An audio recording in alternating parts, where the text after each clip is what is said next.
नमस्कार साथियों, आप सभी का आपके अपने YouTube channel maths by Jitendra Kumar में स्वागत है। आज हम बीएससी थर्ड सेमेस्टर की क्लास स्टार्ट करेंगे। ठीक है, तो सबसे पहले हम इसमें पार्ट ए अलजेब्रा पढ़ेंगे। जैसे कि आपको मालूम है इसके दो पार्ट हैं, part A algebra and part B mathematical methods. तो पार्ट ए स्टार्ट करेंगे सबसे पहले हम अलजेब्रा। ठीक है, तो जो बीएससी थर्ड सेमेस्टर का सिलेबस है वो मैंने आपको, ठीक है, सिलेबस पिछले वाली वीडियो, इससे पहले वाली वीडियो में उसको बारे में मैंने आपको सभी को बता दिया है। तो आप लोग, ठीक है, सिलेबस डिस्कशन की वीडियो देख लेना, आपको मालूम हो जाएगा बीएससी थर्ड ईयर में मैथ में क्या क्या सिलेबस है। ठीक है, जिसने नहीं देखा तो वो इससे पीछे की वीडियो, ठीक है, सिलेबस वीडियो देख लेना कि क्या क्या सिलेबस तुम्हारी क्लास में पढ़ाया जाएगा। ठीक है, तो चलिए हम स्टार्ट करते हैं अलजेब्रा। तो अलजेब्रा स्टार्ट करने से पहले थोड़े से कुछ बेसिक्स हैं वो मैं आपको बताऊंगा। ठीक है, सबसे पहले कुछ सेट्स के बारे में मैं आपको बताऊंगा। तो सबसे पहले चलिए मैं बताऊंगा आपको, ठीक है, जैसे कि आपको मालूम भी होगा सेट ऑफ नेचुरल नंबर्स। चलिए सबसे पहले मैं लिखाऊंगा सेट ऑफ, कुछ सेट्स के बारे में आपको बता देता हूं मैं। ठीक है, sets of natural numbers, set of natural numbers. तो नेचुरल नंबर के सेट को हम किससे डिनोट करते हैं? कैपिटल एन से डिनोट करते हैं। और उसमें क्या क्या आता है? 1 2 3 डॉट डॉट कहाँ तक? इन्फिनिटी तक। तो इसको हम बोलते हैं सेट ऑफ नेचुरल नंबर्स। ठीक है, या फर्स्ट कह दीजिए सेट है, कुछ सेट बताऊंगा। ठीक है, चलिए इसके बाद set of whole numbers, set of whole numbers. ठीक है, सभी नंबर्स का समुच्चय किससे डिनोट करते हैं? हम इसको W से डिनोट करते हैं। उसमें जीरो और शामिल हो जाता है, 0 1 2 3 डॉट डॉट कहाँ तक? इन्फिनिटी तक। तो इसको हम बोलते हैं सेट ऑफ होल नंबर्स। इसके बाद चलिए थर्ड देखिए, set of integers, set of integers, पूर्णांकों का समुच्चय। तो पूर्णांकों के समुच्चय को या तो हम Z से डिनोट करते हैं या हम I से डिनोट करते हैं। तो इंटीजर्स देखिए क्या क्या होते हैं हमारे? पूर्णांक, पूर्णांक मतलब पूरा अंक। ठीक है, मतलब जैसे मान लिया बाय 2 में नहीं होना चाहिए, पॉइंट में नहीं होना चाहिए। ठीक है, तो वो पूर्णांकों का समुच्चय, हिंदी में क्या कहते हैं इसको? पूर्णांकों का समुच्चय। इंग्लिश में बोलते हैं सेट ऑफ इंटीजर्स। तो इंटीजर्स में 0 1 2 3 dot dot infinity -1 -1 -2 -3 dot dot कहाँ तक? माइनस इन्फिनिटी तक। ठीक है, या डॉट डॉट करके ऐसे छोड़ सकते हैं। ठीक है, ये इन्फिनिटी तक जाएगा और ये कहाँ तक जाएगा? माइनस इन्फिनिटी तक। Set of positive integers, set of positive integers, धन पूर्णांकों का समुच्चय। तो किससे दिखाते हैं इसको? Z प्लस, या किससे दिखाते हैं इसको हम? I plus. ठीक है, तो ठीक है, धन पूर्णांकों का समुच्चय सेट ऑफ पॉजिटिव इंटीजर्स। सारे जो प्लस की वैल्यू आएंगी, सारे जो प्लस के इंटीजर्स आएंगे वो लेंगे। इसमें 1 आएगा, 2 आएगा, 3 आएगा, डॉट डॉट इन्फिनिटी। तो सेट ऑफ पॉजिटिव इंटीजर्स कह दीजिए या सेट ऑफ नेचुरल नंबर्स कह दीजिए, वो सब कैसे होते हैं? बराबर होते हैं। ठीक है, सेट ऑफ नेगेटिव इंटीजर्स, चलिए इधर को लिख देता हूं मैं। ठीक है, इसके बाद number 5, set of negative integers, negative integers, ऋण पूर्णांकों का समुच्चय। किससे डिनोट करेंगे? Z माइनस या I माइनस से डिनोट करेंगे। ठीक है, कितना आएगा ये? -1 -2 -3 डॉट डॉट इन्फिनिटी। ठीक है, number 6, set of rational numbers, set of rational numbers,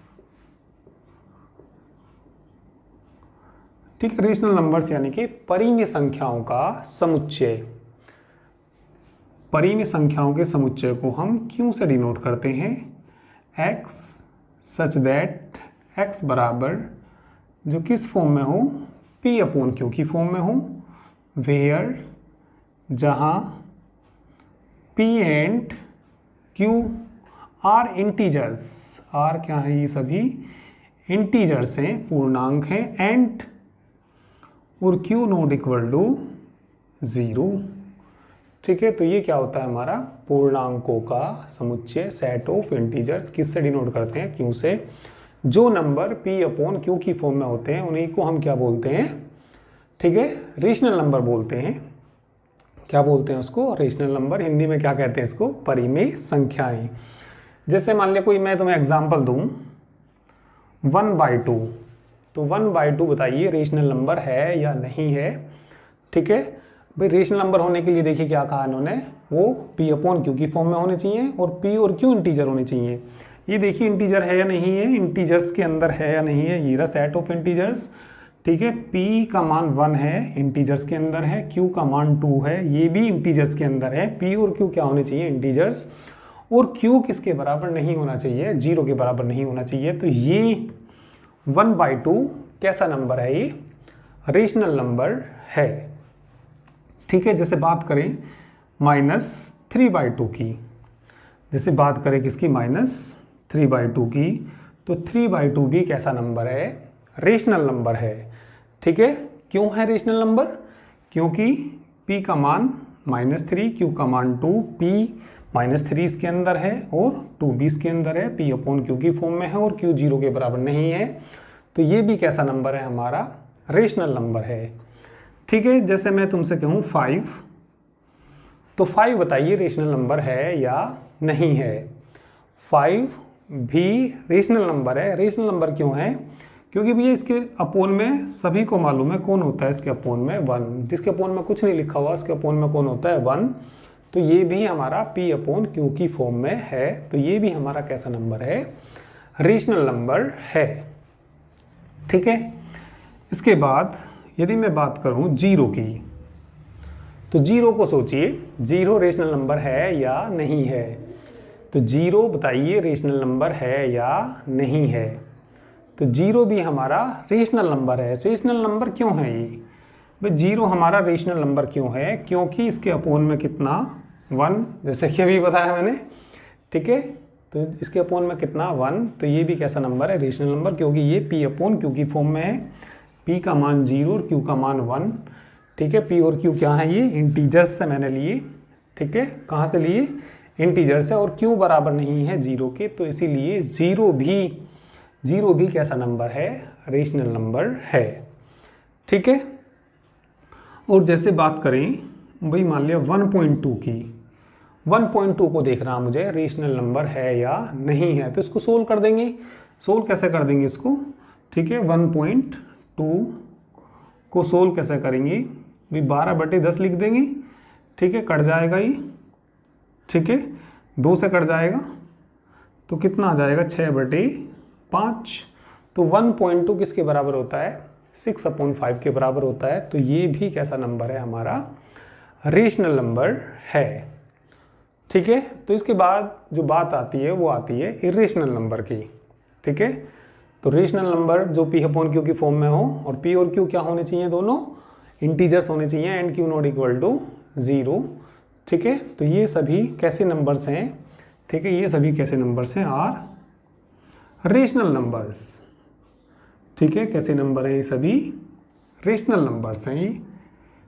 ठीक है, चलिए अभी और थोड़ा सा 1-2 एग्जांपल और बता देता हूँ रेशनल नंबर के बारे में। तो आप लोग पहले इनको नोट कर लीजिए। ठीक है, चलिए जल्दी से आप लोग नोट करिए, इसके बाद में इधर से मिटा के थोड़ा आपको इधर समझाऊंगा।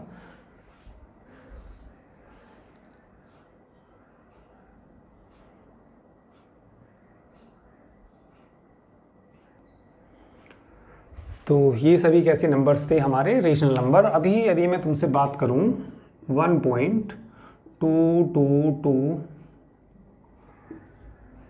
2 टू इन्फिनिटी तक ले जाएं। ठीक है, तो इसके बारे में सोचिए, ये रेशनल नंबर है या नहीं है। ठीक है, बोलिए रेशनल नंबर है या नहीं है। ठीक है, तो इसको भी हम सोल्व करके चेक कर सकते हैं ये हमारा रेशनल नंबर है या नहीं है। तो देखिए कैसे इसको देखेंगे रेशनल नंबर चेक करने के लिए। मैं इसको लिख लूँगा भाई 1 मैंने अलग लिख लिया इसको प्लस। ठीक है, चलिए अभी चेक करते हैं इसको रेशनल नंबर है या नहीं है। और इसको लिख लूँगा मैं 0.2 प्लस 0.02 प्लस 0.002 या 0 भी इधर भी लगा सकते हैं ये। ठीक है, और प्लस डॉट डॉट ऐसे ही हम इसको लिख सकते हैं। ठीक है, तो ऐसे लिखने के बाद देखिए और क्या लिख लूँगा मैं इसको 1 plus 2/10 plus 2/100 plus 2/1000 plus dot dot. ठीक है, अब ये देखिए इसको चेक करिए, ये हमारी जीपी बन रही है। क्या बन रही है? जीपी। 1 को छोड़ने के बाद ठीक है, इससे आगे आगे जो हमारी ये सीरीज बनेगी, कौन सी बनेगी? ज्योमेट्रिकल प्रोग्रेशन बनेगी। तो ज्योमेट्रिकल प्रोग्रेशन को इन्फिनिटी जोड़ने का तुम्हारे पास फार्मूला होगा जोड़। ठीक है, sum of infinity numbers of GP. चलिए फॉर्मूला यदि आपको याद नहीं है मैं बता देता हूँ। सम, ठीक है, सम किसका निकालना? एस इन्फिनिटी से दिखाते हैं उसको। किससे दिखाते हैं? एस इन्फिनिटी से। सम है एक इनका इन्फिनिटी नंबर्स का ऑफ जीपी। ए अपॉन कितना होता है? 1 माइनस आर होता है। और जहाँ आर का मॉडुलस हमेशा लेस देन होता है 1 से। तो ये तुमने 12th में पढ़ा होगा फार्मूला। ठीक है, एस इन्फिनिटी कितना? जीपी के अनंत पदों का योगफल ए बटे कितना? 1 माइनस आर, जहाँ आर का मॉडुलस हमेशा छोटा होता है किससे? 1 से छोटा होता है। तो मैं अभी इसको ये देख रहा कि रेशनल नंबर है या नहीं है। यदि ये पी अपॉन क्यू की फॉर्म में हुआ तो ये रेशनल नंबर है, और उस फॉर्म में ना हुआ तो ये रेशनल नंबर नहीं है। चलिए तो ध्यान दीजिए। ठीक है, आर क्या होता है? Common ratio. ए होता है फर्स्ट। 1 को तो छोड़ दीजिए। ए का मान कितना? 2/10 बटे 1 माइनस आर। आर कैसे निकालते हैं इसमें से? ठीक है, T2 बटे T1 करते हैं। इससे भाग देंगे तो कितना बचेगा भैया? 1/10 बचेगा। ठीक है, फॉर्मूला नोट कर लीजिए। ये फॉर्मूला नोट कर लीजिए। इसके बाद में इसको आगे सोल्व करके चेक करूँगा। ठीक है, कर लिया भैया। ये सम था ये किन का? जीपी का। कहाँ तक? इन्फिनिटी नंबर्स तक। देखना भैया ये जो बच जाएगा कितना? 1/2/10 अपॉन 9/10। 9/10, 10 से 10 कट जाएगा। 10 से 10 कट जाएगा तो कितना बच जाएगा? बोलिए भैया। 1 प्लस 2/9, 11/9। तो जो इसको सोल्व करके कितना आया? 11/9 आया। तो 11/9 आया तो ये भी पी अपॉन क्यू की फॉर्म में है। तो इसीलिए ये भी कैसा नंबर है? रेशनल नंबर है। तो ये भी कैसा नंबर है? रेशनल नंबर है। तो ये रेशनल नंबर के बारे में। ठीक है, अभी मान लिया और भी कुछ नंबर लिख दूँ मैं तुम्हारे सामने 1.323232 डॉट डॉट, इनको भी जोड़ेंगे तो ये भी पी अपॉन क्यू की फॉर्म में आ जाएगा। तो ये भी रेशनल नंबर है। तो ये तो बात हो गई तुम्हारी रेशनल नंबर की। अब बात आती है तुम्हारे इर्रेशनल नंबर की। तो इर्रेशनल नंबर यानी कि हिंदी में कहते हैं अपरिमेय संख्या। तो अपरिमेय संख्या क्या होती है अब जरा उसको समझेंगे। ठीक है, ये एग्जाम्पल्स भी आप नोट करना चाहो तो कर लीजिए। इसके बाद मैं सेट बताऊंगा इर्रेशनल नंबर, सभी को नोट कर लीजिए। ठीक है, तो इसके बाद मैं सेट ऑफ इर्रेशनल के बारे में समझाऊंगा आपको।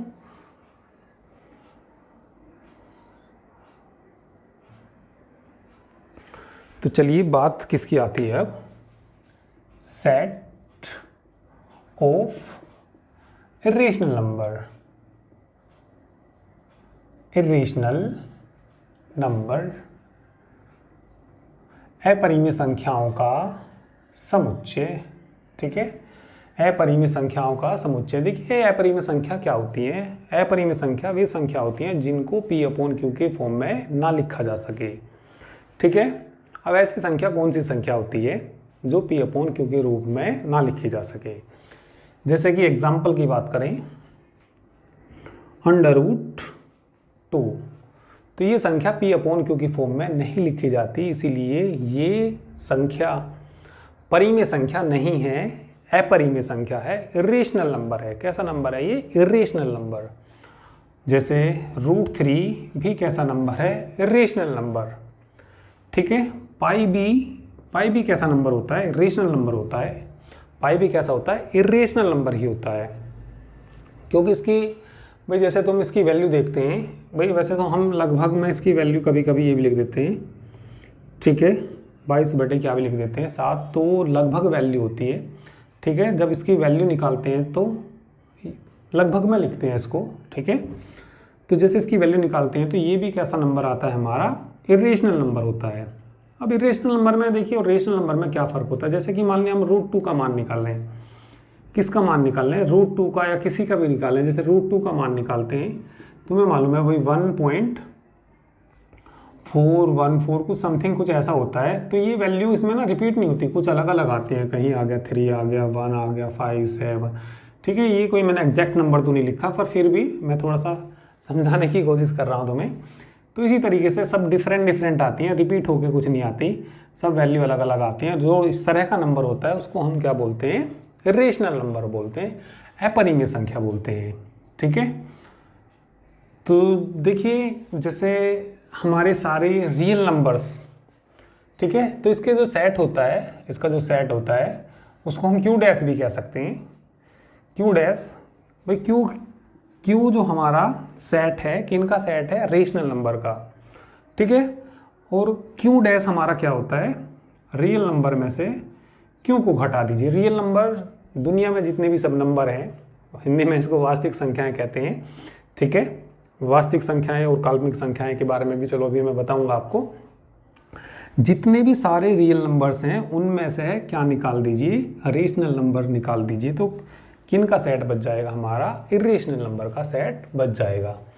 तो सेट ऑफ इरेशनल नंबर को हम किससे दिखाते हैं? Q डैश से दिखाते हैं, और R में से क्या घटा देते हैं? Q, और ये इसके बराबर होता है। ठीक है, तो इसके एक दो एग्जाम्पल दे सकते हैं, √2, √3, पाई। ठीक है, ETC सब कैसे नंबर हैं? वो हमारे इरेशनल नंबर है। ठीक है, तो एग्जाम्पल में चाहो तो लिख सकते हैं क्या क्या भी? √2, √3, √5, ठीक है, पाई, ETC कैसे नंबर्स हैं? ये हमारे इरेशनल नंबर्स हैं।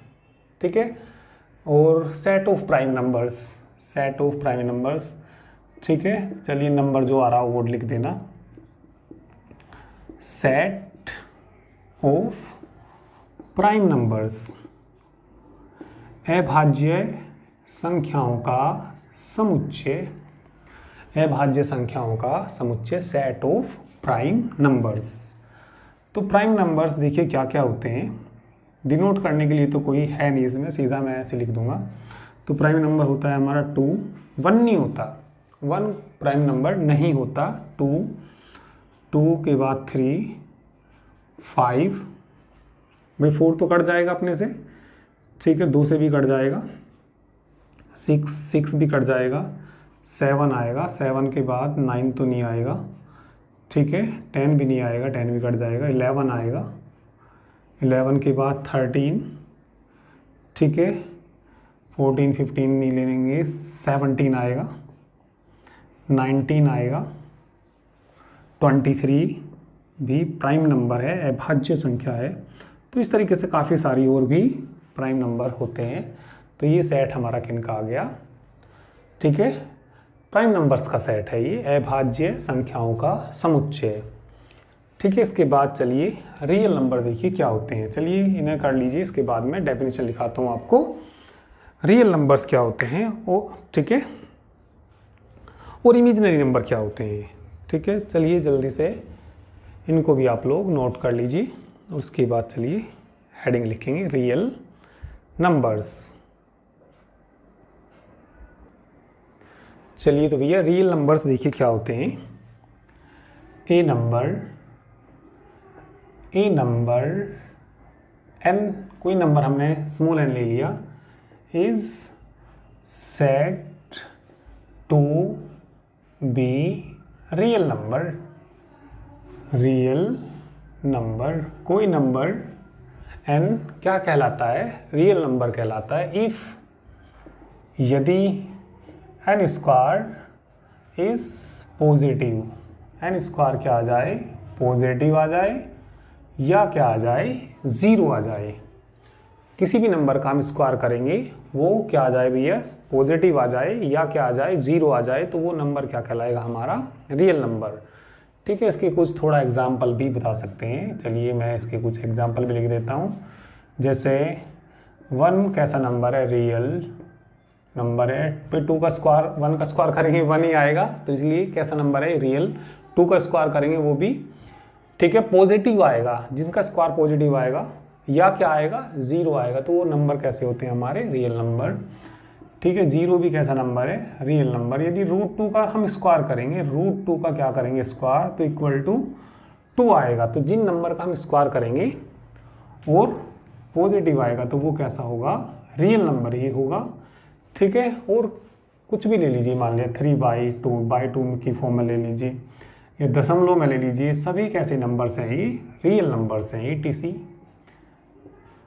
ये सभी कैसे नंबर्स हैं, रियल नंबर्स हैं ये। ठीक है, तो इसके बाद जो बात आती है किसकी, इमेजिनरी, इनको भी चलिए नोट कर लीजिए, इमेजिनरी नंबर्स की। ठीक है, तो ये रियल नंबर्स के बारे में आपको मालूम हो गया होगा। चलिए इसके बाद imaginary numbers,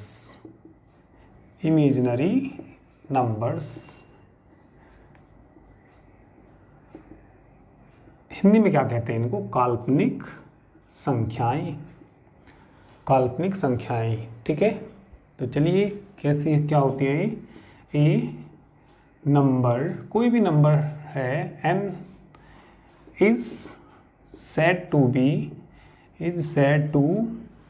B imaginary number. कोई नंबर n क्या कहलाएगा, इमेजिनरी नंबर कहलाएगा इफ, यदि n स्क्वायर क्या आ जाए, इस नेगेटिव आ जाए, यदि n स्क्वायर क्या आ जाए, नेगेटिव आ जाए, तो वो नंबर कैसा कहलाएगा, हमारा इमेजिनरी नंबर कहलाएगा। ठीक है, एग्जाम्पल कोई बता दीजिए, जैसे √-3, रूट के अंदर यदि माइनस आएगा और मैं इसका स्क्वायर करूँगा तो -3 आएगा, तो इसका स्क्वायर माइनस आ रहा, तो इसलिए ये नंबर कैसा, हमारा इमेजिनरी नंबर। ठीक है, और आयोटा पढ़ा होगा तुमने, i² बराबर -1, तो i भी हमारा कैसा नंबर है, इमेजिनरी नंबर है, ETC लिख सकते हैं। तो ये हमारे नंबर्स कैसे हो गए, सब इमेजिनरी नंबर्स हो गए। ठीक है, तो ये रियल नंबर और इमेजिनरी नंबर हो गए। ठीक है, इसके बारे में चलिए, जैसे कि अभी आपने सेट्स पढ़े, सेट का यूनियन, इंटरसेक्शन या बिलोंग करता है, सबसेट वगैरह के बारे में थोड़ा सा एक बार मैं समझा देता हूँ। ठीक है, वैसे तो आप लोग ने सबने ये पढ़ रखा होगा, फिर भी थोड़े से बेसिक्स समझा देता हूँ। ठीक है, क्योंकि आगे ये सबसेट, यूनियन जो भी हैं वो आगे यूज़ होंगे इसमें। ठीक है, तो इनको नोट करिए। इसके बाद में चलिए यूनियन और इंटरसेक्शन, सबसेट इनके बारे में समझाऊंगा। ठीक है,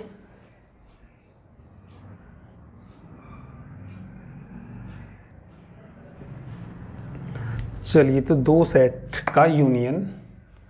ठीक है, भाई मान लिया कोई मैंने एग्जांपल ही ले लिया, ये कोई हमारे पास सेट है 1 2 3 4।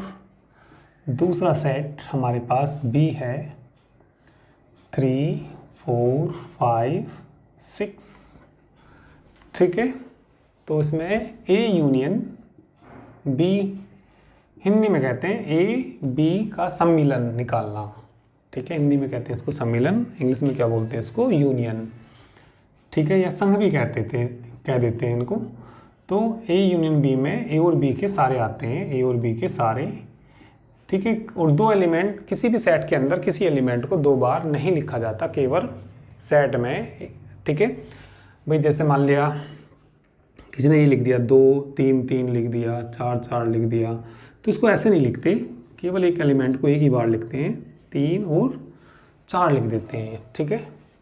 तो इन दोनों के यूनियन में इसके और इसके सारे आएंगे, 1 आएगा, 2 आएगा, 3 आएगा, 4 आएगा, दो बार है तो 2 बार नहीं लेना, ठीक है, 5 आएगा और 6 आएगा, ठीक है।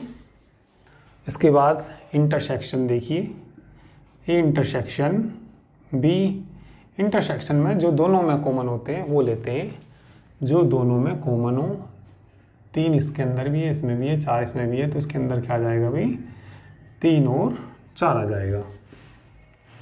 तो ये इनका इंटरसेक्शन आ गया, ठीक है। अब चलिए ए सबसेट बी के बारे में समझिए। ए सबसेट बी के बारे में समझिए।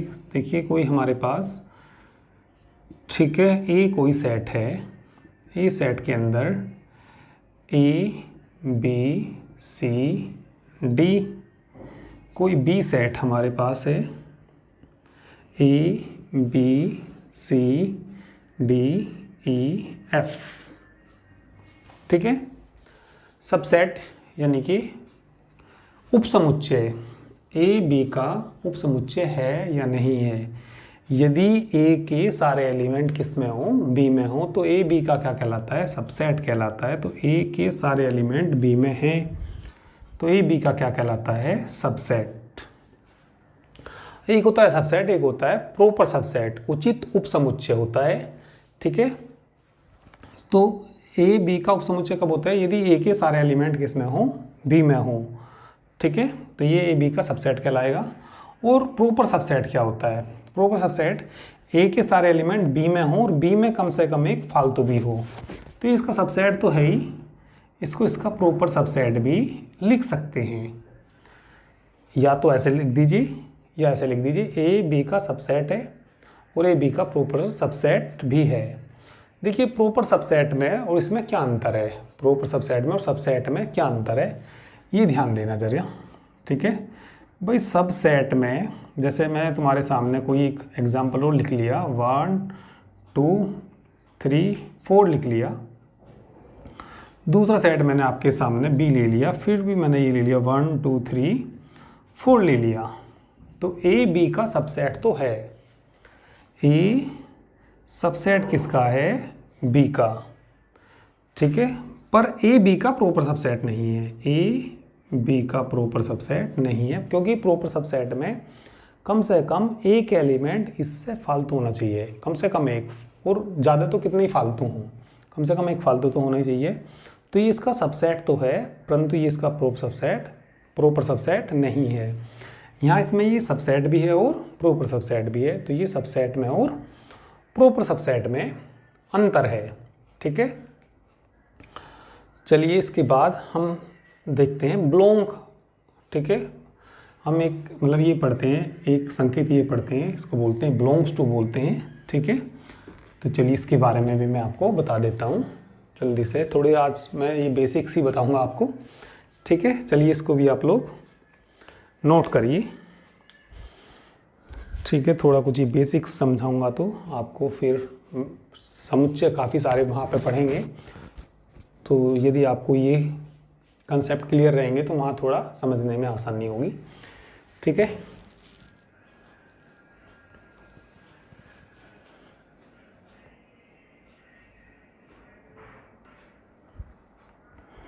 चलिए बिलोंग का मतलब तो वैसे तो मैं मालूम ही होगा, फिर भी थोड़ा मैं आपको बता देता हूँ। 1 2 3 4,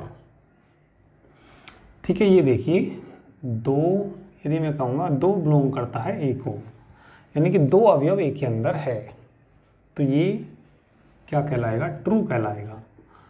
2 ए के अंदर है। यदि मैंने कह दिया कि 5 बिलोंग करता है ए को, तो 5 तो ए के अंदर है ही नहीं, तो ये क्या कहलाएगा, यहाँ पे फॉल्स कहलाएगा, ठीक है। और यदि मैं तुम्हारे सामने ये लिखूँ 2 बिलोंग करता है ए को, तो ये एलिमेंट उसके अंदर होना चाहिए, ठीक है। तो ये कहलाएगा फॉल्स, ठीक है। क्यों कहलाएगा फॉल्स? ये सारा उसके अंदर होना चाहिए। जैसे अभी और एक एग्जांपल मैंने और ले लिया, ए के अंदर मैंने ले लिया 2 ले लिया, 2 इसके अंदर ले लिया ये, ठीक है। फिर 3 ले लिया, 4 ले लिया और 5 ले लिया। यदि मैं ये कहूँगा यहाँ 2 ए के अंदर होना चाहिए, तो यहाँ पे देखिए भाई 2 बिलोंग करता है किसको? ए को। तो ये इसके अंदर है, तो ये इसके अंदर है, तो ये कहलाएगा ट्रू। मतलब ये सारा ऐसा का सही, जैसे ब्रैकेट भी है वो ए के अंदर होना चाहिए।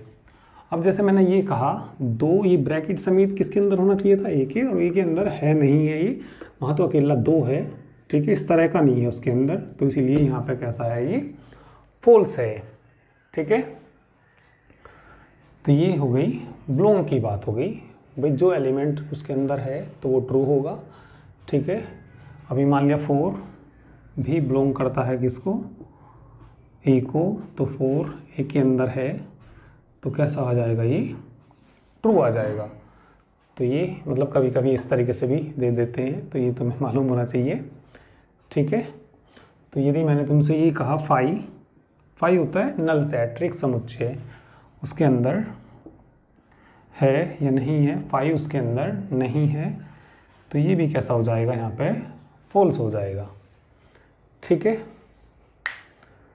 तो ये थोड़ा कुछ बेसिक्स जानकारी थी, ठीक है, जो मैंने आपको बताई। वैसे और भी क्वेश्चनों में आती रहेंगी, थोड़ा बेसिक भी आपको बताता रहूँगा और उसमें थोड़ा अलजेब्रा में समझाता भी रहूँगा, क्योंकि थोड़ा सा आप ये लोग, ठीक है, आप सभी को पीछे का थोड़ा सा ये मैंने रिवाइज करा दिया, सेट्स के बारे में बता दिया, ठीक है, और सब सेट यूनियन के बारे में भी ये बता दिया, ठीक है। तो इनको आप लोग अच्छे से याद रखिए, ठीक है। तो चलिए आज तो हम इतना ही कराएंगे, बाकी नेक्स्ट टाइम पे कराएंगे, ठीक है। और आप लोग, ठीक है, ये जो 2 बुक हैं हमारी अलजेब्रा, ठीक है, और दूसरी कौन सी है हमारी? ठीक है, मैथमेटिकल मेथड्स, ठीक है। तो दोनों बैच हम इनको एक साथ ही चलाएंगे, ठीक है, जिससे कि कोर्स तुम्हारा जल्दी से कंप्लीट हो सके, ठीक है। और सभी के कोर्स मतलब जो भी कोर्स है, जितना भी कोर्स है, किसी के एग्ज़ाम हो सकता है थोड़ा पहले हो या बाद में हो, तो जिनके पहले भी होंगे, जब दोनों बुक एक साथ चलेंगी तो आपका कोर्स बिल्कुल कंप्लीट करा दिया जाएगा, ठीक है। तो 2 बुक चलने से यही फ़ायदा होगा कि कोर्स तुम्हारा टाइम पे कंप्लीट हो जाएगा। और बैच में हमारी जो बुक चलती है वो कृष्णा प्रकाशन की बुक चलती है, ठीक है। तो ठीक है, और जो हम एप्लीकेशन पे पढ़ाते हैं, ठीक है, एप्लीकेशन पे हमारी सब लाइव क्लास चलती हैं, ठीक है, और उनके टाइम के बारे में भी आपको सब बता दिया जाएगा। तो एप्लीकेशन हमारा PCM गुरु एप्लीकेशन है, जिसका लिंक इस वीडियो के डिस्क्रिप्शन में भी दे दिया जाएगा, ठीक है। एप्लीकेशन का लिंक इस वीडियो के डिस्क्रिप्शन में दे दिया जाएगा, वहाँ से डाउनलोड कर सकते हैं या सीधा प्ले स्टोर से डाउनलोड कर सकते हैं, ठीक है।